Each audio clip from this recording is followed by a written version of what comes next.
Rewari air strike जैसी घटना से पहले देश भर में आज मॉकड्रिल और ब्लैकआउट। देश भर के साथ रेवाड़ी में भी शाम 4 बजे बीएमजी मॉल व जिला सचिवालय पर की गई मॉकड्रिल। सायरन बजते ही बीएमजी मॉल में सभी लोगों को ले जाया गया बेसमेंट। आपदा से निपटने के लिए डिपार्टमेंट और नागरिक कितने सक्षम जांचने के लिए किया गया मॉकड्रिल। शाम 7:50 पर कुछ चिन्हित स्थानों पर किया जाएगा blackout.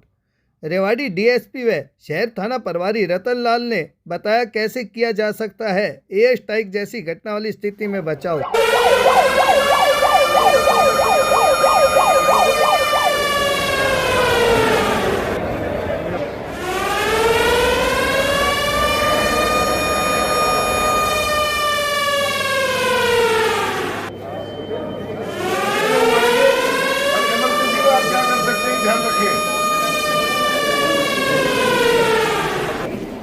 Case number 1, case number 2 है, इधर है पीछे बेसमेंट 2 है, ये बेसमेंट 1 है और इसके नीचे बेसमेंट 2 और है।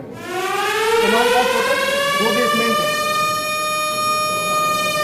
अभी जैसे एक्चुअली जब युद्ध जैसी स्थिति हो जाती है तब किया जाता है, शांति से सुनिए। और इस युद्ध जैसी स्थिति होती है तब किया जाता है। तो सबसे पहले क्या है, जब भी कोई हवाई हमला होता है ये होता है तो सबसे पहले कोई भी जगह जहाँ पे, जैसे हम मॉल में है तो हम सबसे पहले बेसमेंट में, अगर कहीं हम बाहर है तो जो सबसे पहले बेसमेंट का क्षेत्र होता है उस क्षेत्र में हम सबसे पहले जाते हैं। कहीं भी जैसे आप बाहर हो तो आपको लगे कि कहीं ढलान है, इसके ऊपर कुछ है, तो वहाँ जाते हैं। सेकंड नंबर पे जब हम अगर दिन में चल रहे हैं, रात में चल रहे हैं, इसमें लाइट वगैरह जल रही है तो सभी अपनी लाइट वगैरह जला के साइड में अपनी गाड़ियां वगैरह, ताकि एक जगह पर एक साथ सेटेलाइट से अगर वो देखने पे बहुत सी गाड़ियों की संख्या या बहुत सी लाइट की संख्या नहीं दिखे। इसमें सेकंड पॉइंट ये होता है। थर्ड पॉइंट, जब कोई भी इसमें किसी भी तरह की जो बिजली होती है घरों में, ट्यूबलाइट और वो सब चीजें होती है, कारों के अलावा की बात कर रहा हूँ मैं, वो सभी उसको स्विच ऑन मतलब बंद कर दी जाती है, उनको सबको स्विच ऑफ कर दिया जाता है। और सबसे इसमें सुरक्षित जगह जो युद्ध क्षेत्र में जब भी होती है, बंकर टाइप की जगह ही सबसे सुरक्षित जगह मानी गई है। इसलिए हमारा कराया गया है कि जैसे हमारे देश में इस तरह की स्थिति है तो अगर ऐसा हो जाए कल में तो हम लोगों को क्या करें। तो ये आप लोगों को टाइम वेस्ट नहीं है, ये एक बार 1% लगता है कि भाई ये चीजें हैं, टाइम वेस्ट है और सबको पता है हमको ये चीज करनी चाहिए, ये चीज नहीं करनी चाहिए। तो आप जैसे और लोगों को भी नहीं पता तो वो चीज उनको बतानी है कि भाई ये चीजें हैं। अगर हम गाड़ी चला के जा रहे हैं तो उनको तुरंत साइड में लगा के लाइट वगैरह बंद करनी है। अगर दिन में जा रहे हैं तो हम उनको ऐसी जगह पे तारे जो मेन रोड पे बहुत सी गाड़ियां एक साथ सेटेलाइट से ना दिखे, कि काफी जैसे एक साथ पूरा रोड पे गाड़ी दिखे, तो ऐसे जगह तारे कि ताकि उनको सब मतलब किसी को दिखे ना कि भाई ये रोड है, इस पे हजारों गाड़ियां चल रही हैं और रात को जैसे चल रहे हैं तो भाई हमारे यहाँ लाइट चल रही है। तो उस जगह की जिस चीज पॉइंट ये चीजें इनके लिए मॉकड्रिल की थी और बाकी तहसीलदार साहब हैं वो बताएंगे आपको। तो जहाँ भी कहीं बेसमेंट आप सेफ लगे वहां पर, चाहे घरों में हो चाहे अपने कोई बाहर नीचे बैठ जाइए।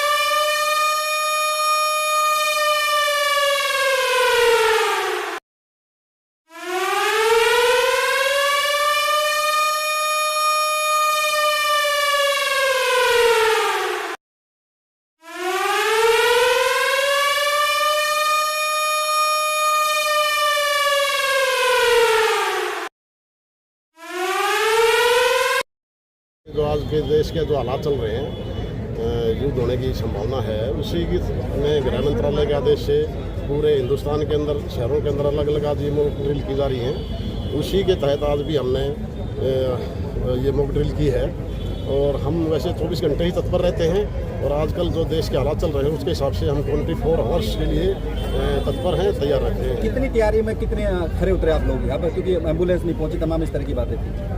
सर एम्बुलेंस ही तो हमारे पास ERV है, वो एम्बुलेंस का ही रूप होती है और उसी में इंजर्ड को हम ले गए विदाउट एनी डिले। किस तरह की सिचुएशन क्रिएट की गई सर यहाँ पे जिस तरह से मॉक ड्रिल हुई? नहीं, सिचुएशन क्रिएट की तो कोई बात नहीं है। जैसे सूचना हमारे को मिली कि यहाँ इस पे हमला हो गया BMG मॉल के ऊपर, उसी तरह से हम यहाँ पर पहुँच गए और जो इंजर्ड था उसको स्ट्रक्चर में ले जाकर URB में ले जाकर के हॉस्पिटल पहुँचा दिया। रेवाड़ी पुलिस पूरी तरह तैयार है किसी भी आपात स्थिति से? बिल्कुल तैयार है। रेवाड़ी में कितनी जगह हो रेवाड़ी रही पुलिस ही नहीं, पूरा प्रशासन तैयार है। है? रेवाड़ी में कितनी जगह हो रही है मार्केट? मॉक ड्रिल मैं तो एक जगह की बता सकता हूँ यहाँ की। ठीक है सर।